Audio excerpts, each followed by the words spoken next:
Lawmakers could be making changes to the statute of limitations for certain cases, including those involving victims of child abuse. In tonight's Legal Lens, Fox 2's Jeff Bernthal asks Brown and Crupin's Andrea McNary what effect those proposed changes could have. Andrea, so much happening right now in the Missouri Capitol. What are a couple of things that you're keeping your eyes on? So there's quite a few things going on. We might even have to do more than one of these segments, but the two I think we can discuss today are the statute of limitations reduction bill, which is Senate Bill 117, and the extension of statute of limitations for victims of childhood sexual abuse. What are the differences here between the two? So let's talk about the shortened statute of limitations one first. So currently, most personal injuries and various other causes of action have a statute of limitations of 5 years. This bill shortens to seeks to shorten it down to 2 years.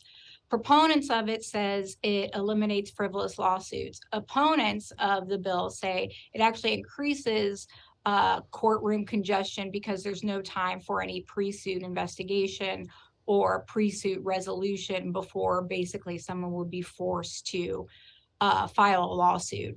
They also say it takes away your constitutional right to trial by jury, and that there's other causes of action in Missouri like medical malpractice where we've seen people harmed by such a short statute of limitations.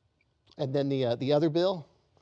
So the sexual abuse bill seeks to extend the statute of limitations to the age of 55 for victims of sexual abuse who were either minors or disabled at the time the abuse happens. It also seeks to revive the past statute of limitations for some causes of action that have been barred by our current short statute of limitation for this action. So proponents say that there's been so many of these cases and so much research at this point that scientifically we now know that victims of childhood sexual abuse don't come forward till the average age of 52 years old. They also say that it's a public safety issue because if someone is kept from bringing in these cases, the public doesn't then know or identify any childhood predators. It shifts the cost to the abuser. And then finally, having these type of cases actually educates the public on how to identify these situations and keep their children safe.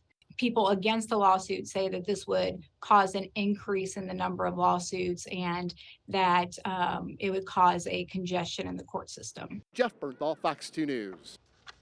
And as always, you can catch the Legal Lens on Fox 2 every Wednesday at 6 p.m.